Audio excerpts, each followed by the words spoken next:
సంపూర్ణ చంద్రగ్రహణం ఏర్పడింది. అయితే హైదరాబాద్లో ఆఖరి 30 నిమిషాలు కల్పించింది. ఈ బ్లడ్ మూన్ను వీక్షించారు సిటీ ప్రజలు. చంద్రగ్రహణంలో మధ్యాహ్నం నుంచే సిటీలోని ఆలయాలు మూసివేశారు పండితులు. అనంతరం సంప్రోక్షణ కార్యక్రమాలు నిర్వహించారు.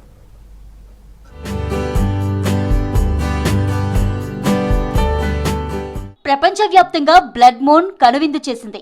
గ్రహణం ముగిసే సమయానికి తెలుగు రాష్ట్రాల్లో చూసే అవకాశం దక్కింది.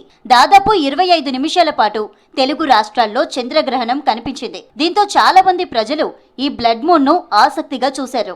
ఇండియాలో హైదరాబాద్, కోల్కతా, ఢిల్లీ, చెన్నై, ముంబై, బెంగళూరు, అహ్మదాబాద్, పాట్నా, భువనేశ్వర్, గౌహతి, ఇంఫాల్, షిల్లాంగ్, కోహిమా, ఇటానగర్ ప్రాంతాల్లో సంపూర్ణ గ్రహణం కనిపించింది.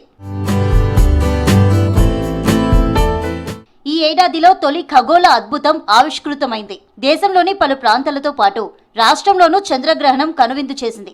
ఎరుపు రంగులో కనిపించిన చంద్రగ్రహణాన్ని జనం ఆసక్తితో వీక్షించారు. మధ్యాహ్నం 3 గంటల 20 నిమిషాలకు ప్రారంభమైన చంద్రగ్రహణం సాయంత్రం 6 గంటల 47 నిమిషాల వరకు కొనసాగింది. చంద్రగ్రహణాన్ని చూసిన వారి కళ్లకు ప్రమాదం లేదని తెలిపారు సైంటిస్టులు.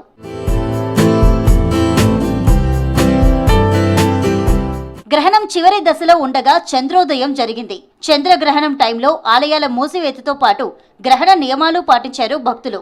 అయితే పగటిపూట ప్రారంభమై సాయంత్రం ముగిసినందున ఆయా ప్రాంతాల్లో కనిపించే సమయాన్ని బట్టి నియమాలు పాటించాలని ఇదివరకే పండితులు సూచించారు. సూర్యుడు చంద్రుడి మధ్యలో భూమి రావడంతో చంద్రగ్రహణం ఏర్పడుతుందన్నారు ఖగోళ శాస్త్రవేత్తలు.